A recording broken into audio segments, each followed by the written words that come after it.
And I'd like to thank you for sticking around. I think it's because you're having a good time. We have a new round of panelists here from another set of schools and a whole other set of questions. I'd like to start by having each one of them introduce themselves and the institution they are with, and then we will go right into panels, or the questioning. My name is Julio Birman.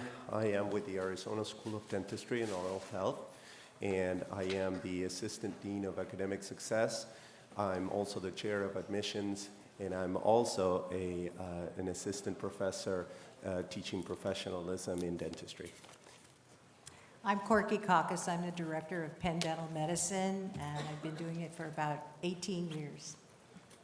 I'm Gary Jeffers. I'm the Interim Director of Dental Admissions at the University of Detroit Mercy School of Dentistry in Detroit, Michigan, and I'm also an Associate Professor of Oral and Maxillofacial Surgery at the dental school. I've been at the school for 29 years. James Betbeze. I'm the Assistant Dean for Enrollment Management and Outreach at University of California, San Francisco.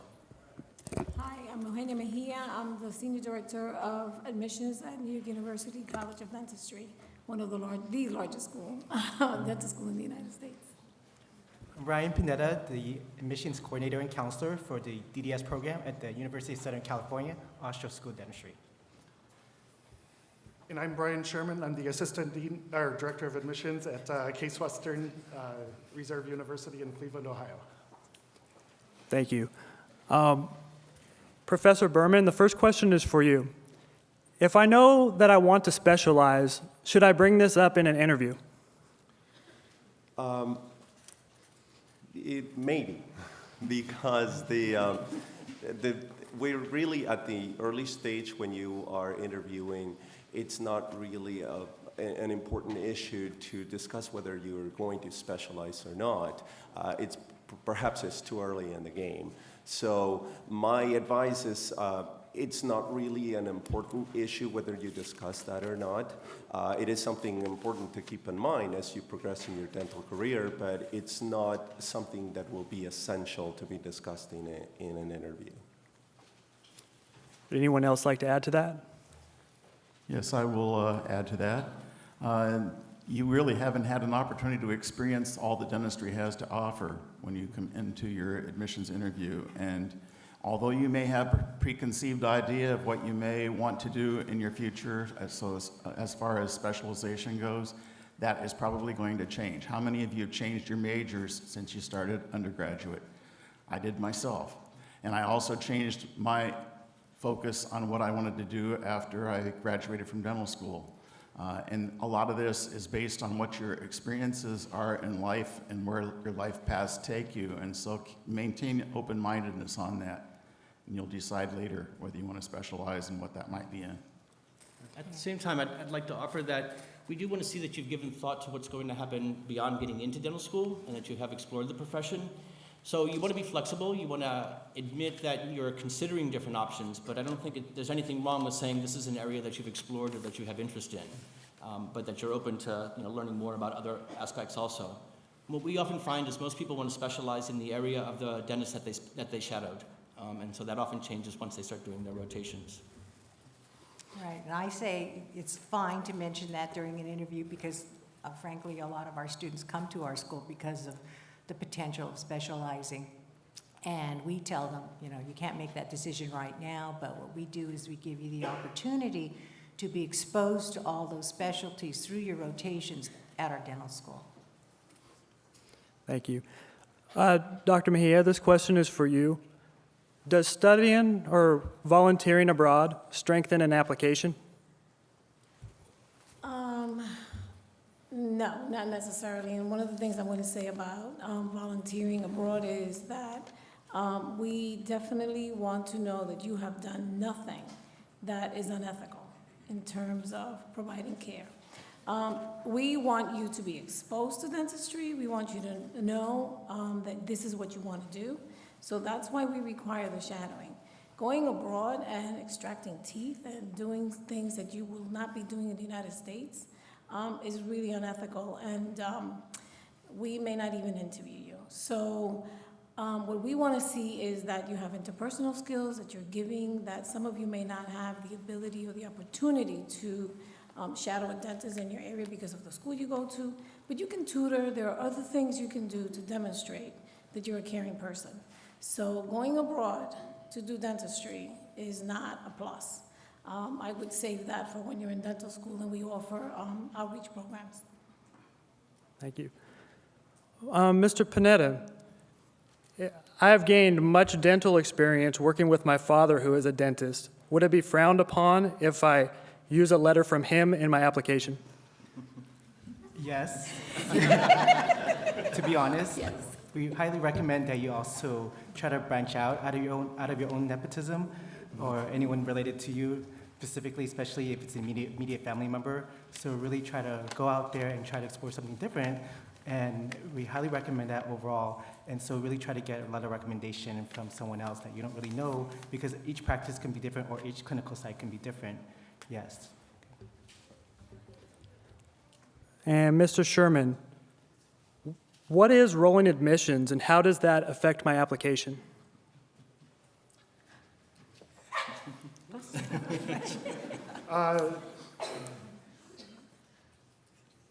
I guess, well, rolling admissions is admitting people on a rolling basis, I guess, which usually, for some schools, happens after the common acceptance date of December 2nd this year. So, and you guys jump in if that's wrong, but Apply early. That's it. yeah. Apply early. Yeah. Our school is a little different because we interview all the way from the middle of August through the end of March. So for our school in particular, but don't take this advice for, for everyone, it's the early aspect is very important, but it's not as important as at our school because you could still interview in March and still get accepted. So. I think one of the things I would want to add is applying early only if you have a completed application and a competitive application, not a application that says, hopefully I'll be admitted. So if you're not ready to apply June 1st, then don't.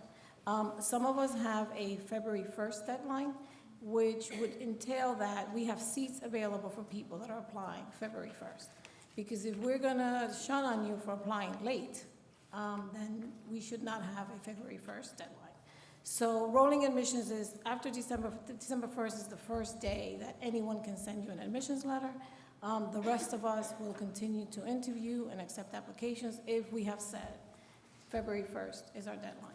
So again, but the thing is that we will have at least half the class, if not more, admitted by December 1st because everybody wants to apply early.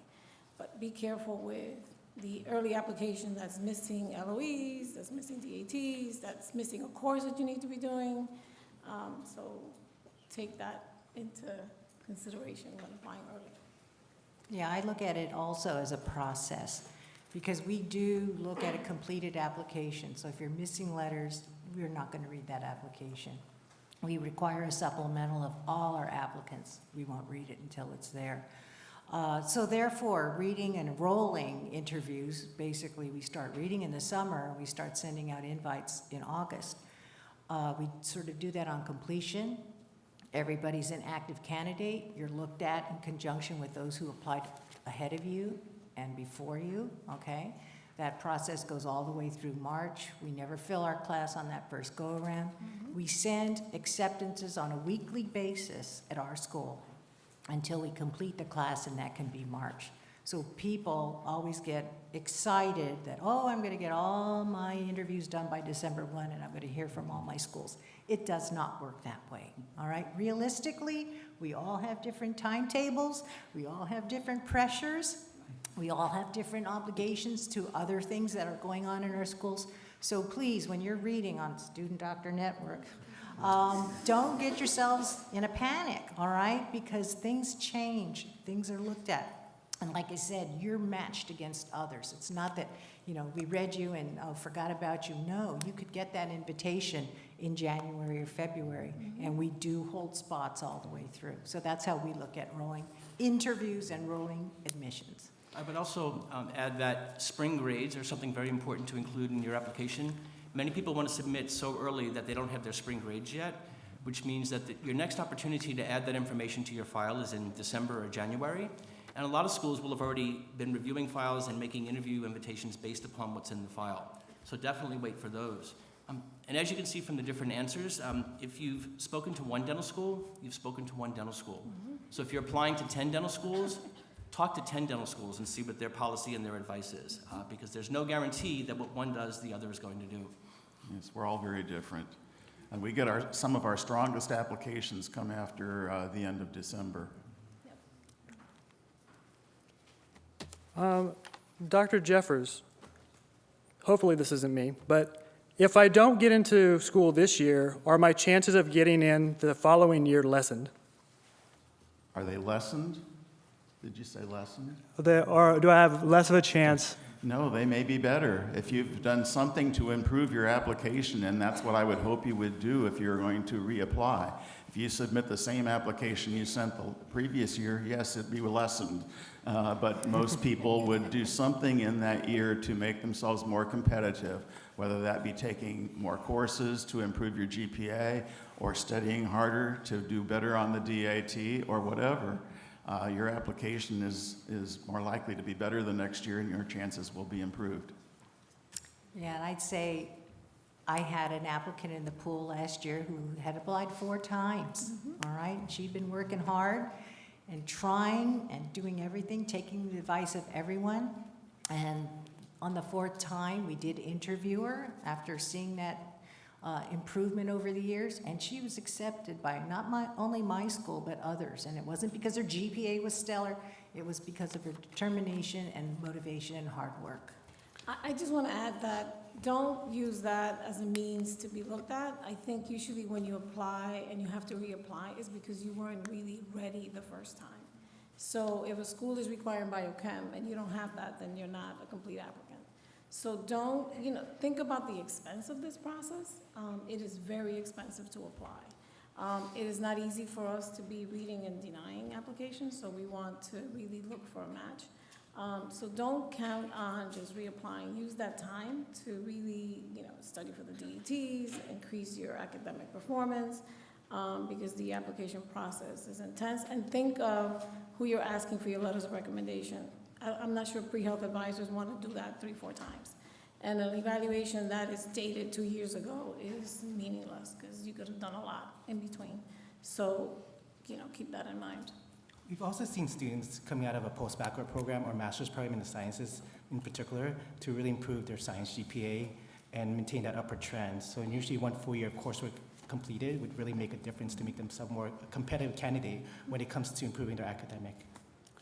It's also very important to listen to your admissions advisors and do exactly what you're being told after your application's been denied, because when you apply the second time, we want to see those changes. We want to see that you listen to us. 90% of the time, what happens, a student returns with another application the next year and nothing has changed, or that person has not done the changes that we suggested. So keep communications open, talk to all of us, and then make sure that when you apply the second time that you've done or accomplished those areas that we suggested. And do an honest self-assessment of what areas of your application need improvement.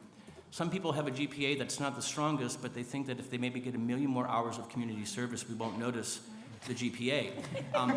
Don't spend the time on more community service if what you have to strengthen is your academic performance. If your academic performance is strong, but you don't have dental experience, then you want to get more dental experience. And as far as new materials and change, make sure that you draft completely new statements for all of your applications. Cutting and pasting is one of the worst things in our eyes that we can see. We would expect that whatever happened in that year, you would have grown and developed, maybe refined your professional goals, learned more about the profession. So we want to see that in the statement as well. Mr. Sherman, what are some common mistakes that applicants make during an interview? I would say it is possible to be over-prepared. You want to be prepared, but you don't want to have every answer memorized. And if we do that often ask it in a different way or come at it from a different angle, and a lot of applicants or interviewees aren't flexible enough to change their answer. They just say the same thing over again. So I would say that's probably one of the biggest things I see. But you don't want to be underprepared either. So have a general idea of things you want to say, but don't have exact paragraphs memorized that you're going to repeat. I would say that keep in mind that we have no control of the faculty that interviews, and whatever you put on your application is fair game. One of the things that I don't like to see is a repetition of the website, that I like a big city because I'm in New York City, that I like a big class when you come from a class yay big. So, just be honest, because interviewing have been around for a little bit. We know you're nervous, and that's okay. There's nothing wrong with being nervous because it's a big deal. But be honest and, really look at, are we a good match for you?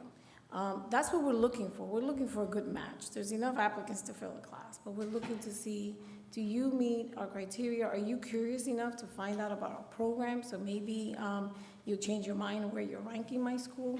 But keep in mind that we have no control. People can ask you anything that they want. Don't try to impress us by saying whatever is on the web. That is not really reflected in your application. Yeah, in addition to being honest, it's also to do your research. A lot of times students come to the interview unprepared and they don't know the school very well. Mm-hmm. So we notice that. So be prepared that you really research the schools, and not all the schools are the same. So somebody coming to Ostrow, for example, the first thing they say, what is your research program? And then they obviously did not research that we are not a research school. So be prepared to investigate, find out the strengths of that school, find out what interests you about that school. And like it was said before, the honesty factor is very important.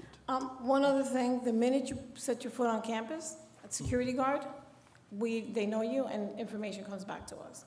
One of the things that I've noticed in the last cycle is that people are on their cell phones. Well, then you're not interested, in my school, you're not interested in talking to your peers, and this is an interpersonal profession.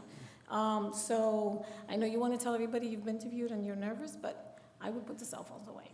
Okay, and another thing, I was just going to add to that, because it's not what happens during the interview, it's what happens after or before the interview.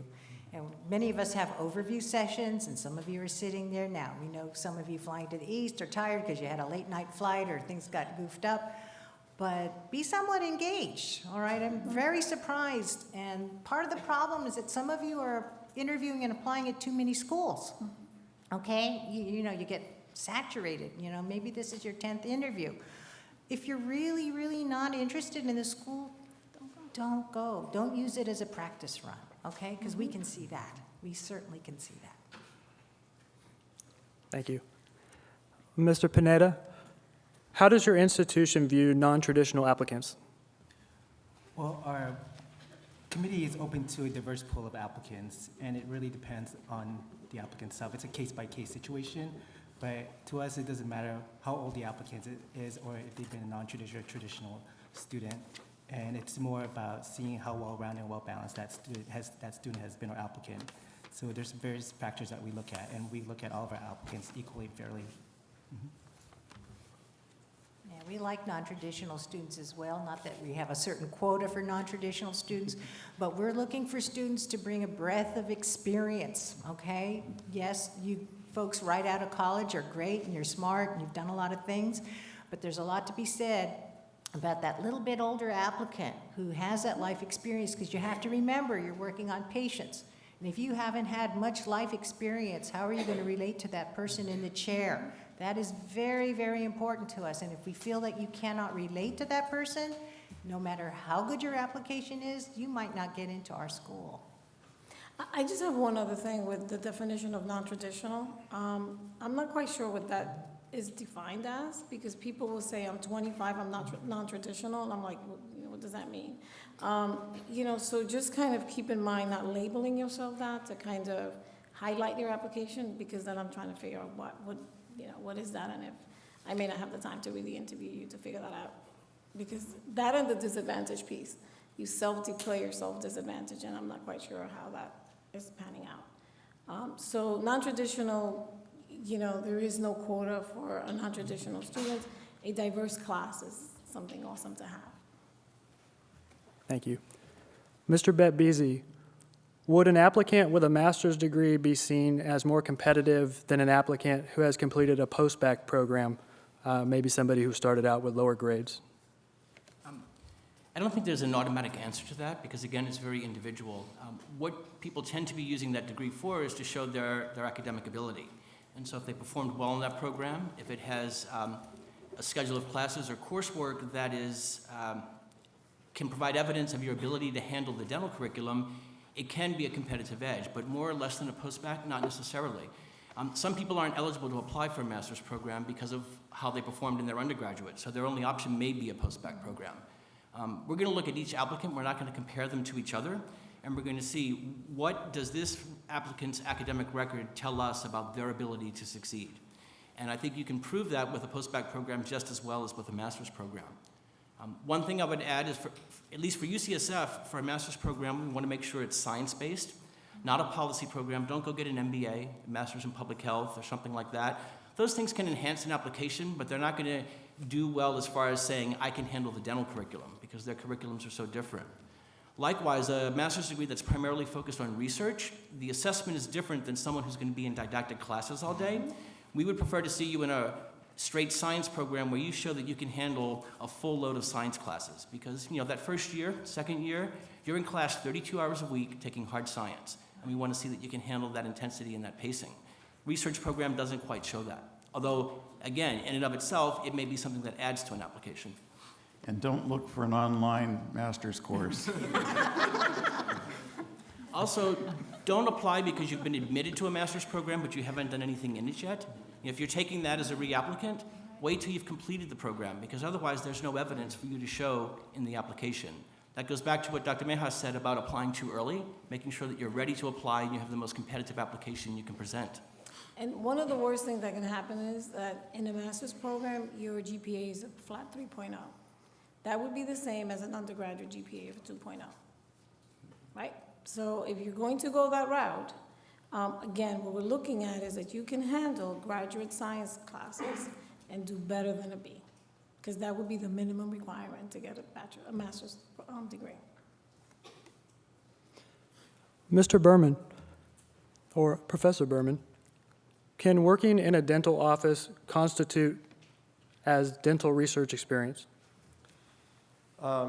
We look at our candidates, and we do look probably like every other school, a well-rounded application. We are interested in our candidates to have experience in dentistry, but we're not looking for specific as shadowing or something like that.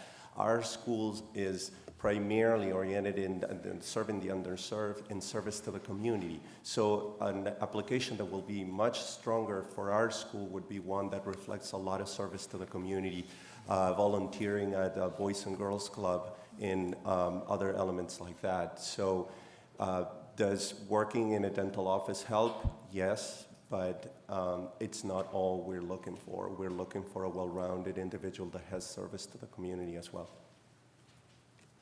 Thank you.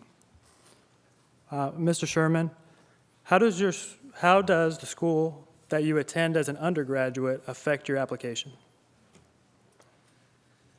I think this was answered in the last panel, but if your life situation requires you to attend a community college first, that is perfectly fine, as long as you do well later at a university. Obviously, we look for applicants that challenge themselves. So if you attend a university for 4 years and take the easiest courses, we may take somebody else who's done community college and challenge themselves more later in life. So.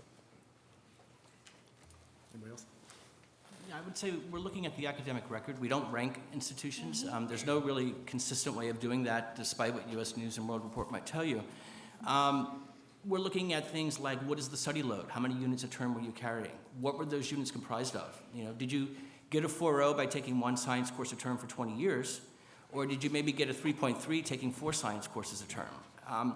So we're looking at that, as well as what else is going on while you're taking that coursework. So it's the individual's record and ability to perform, more so than the name of the institution they got the degree from. That, and I think that coming from a community college and transferring to a four-year college is perfectly fine. Being in a four-year institution and then going back and taking organic in a community college is a flag. Okay, so you know, you have to kind of be careful with that you don't want to go from a four-year institution to take your core sciences in a community college. And we can't, like it was said before, we can't rank the schools you go to.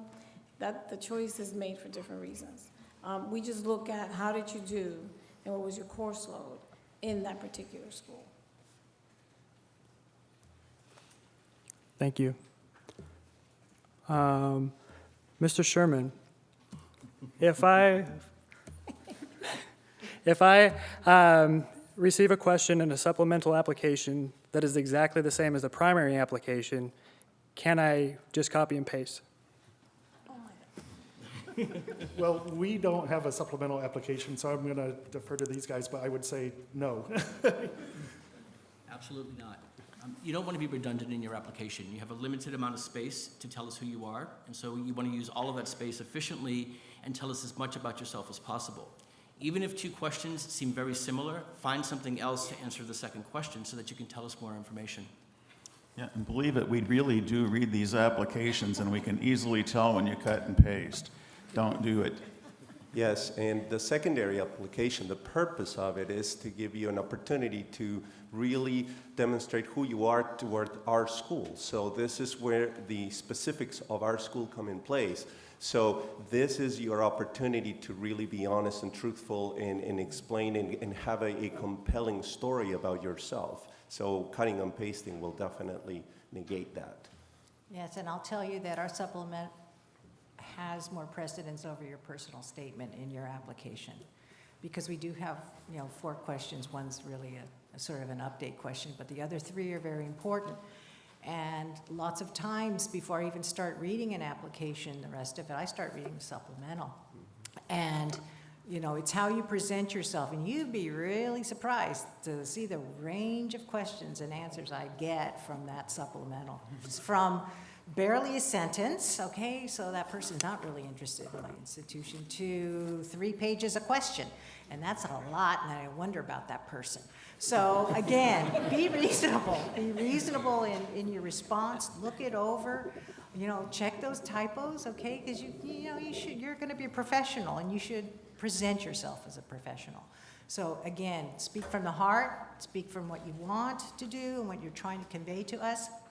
Because a lot of times, once we get you in that interview, we're not asking you about your classes. We're not asking you how you did. We go beyond that, and that's what that supplemental is for.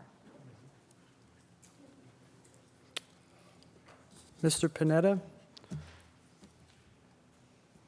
how does your institution facilitate collaborative learning?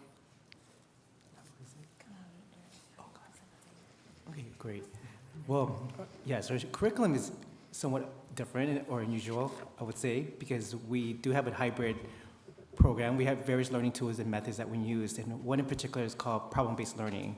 So students work collaboratively in a group setting of there's 8 students to 1 faculty member, and the focus of this collaborative learning is to focus on problem-solving cases to help students better prepare themselves when it comes to dental care delivery, and especially on the clinical side. And so when it comes to facilitating that, they want to make sure the students are able to use their critical thinking skills as well as their team working abilities and strong communication overall. And yeah, it's very unique, it's very different. So if you are invited for an interview, you get to actually experience that, since that's part of our group learning interview session. No further. No, Okay. we don't have that. The only thing that comes up for us is that you'll come to my interview and says, do you have PBL learning? And I'm like, well, no, it's never mentioned in our website. So I know you want to ask a question, but make it relevant, please.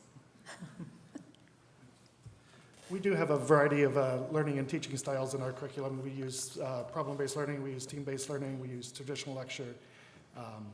So there is a lot of collaborative learning opportunities, as well as interprofessional. We have interprofessional workshops with the nursing, medical, social work students also. So. Thank you. If I were interested in applying dual degree, but I wanted to wait a year, will that set me back quite a bit? And that, Mr. Birman? No, not necessarily. It would not set you back, but well, our school actually has a dual degree. We have the D.D. and also an M.P.A. So every one of our graduates finishes the D.D. program with a certificate in public health, and then that student has an opportunity to go on to the M.P.A. program, which is not within the time frame of the D.D. So the requirement is that you complete the certificate courses within the D.D. time, but after that you can move on to the M.P.A. program. We have a combined D.D.S. M.P.A. program, but the way we do that is you do the ATSAS application, and we do not do anything with the M.P.A. part of it, because the M.P.A. curriculum starts in the third year. Usually what happens is the people that are really weak for D.D.S. Apply to that program thinking they're gonna make themselves more sort of a good fit. And academically, you're not really ready for the D.D.S., so you will not get into the combined program. We have 6 dual degree programs. Students are not permitted to apply to those programs until they've gone through at least one semester of dental school, because number one, they have to be approved by our Office of Academic Affairs. We won't let them pursue an additional degree until they can prove that they can handle the dental degree. And then they have information sessions towards the end of that first year. And our dual degree programs some can be done within the 4 years of dental school, and some you have to add a little extra. So we have Masters in Education, Public Health, that adds 1 semester. We have Bioethics. We have a Bioengineering for undergraduate engineering students.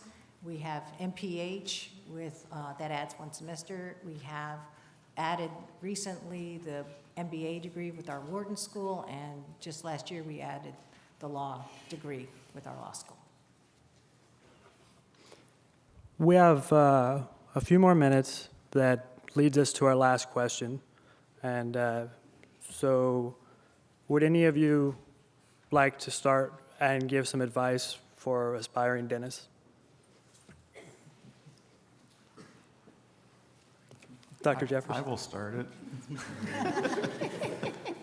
I think that you've probably had the message already from the previous panel and this one, and that would be to really start thinking about what you want to put on this application very early, and get your application in as early as you can if it can be a complete application.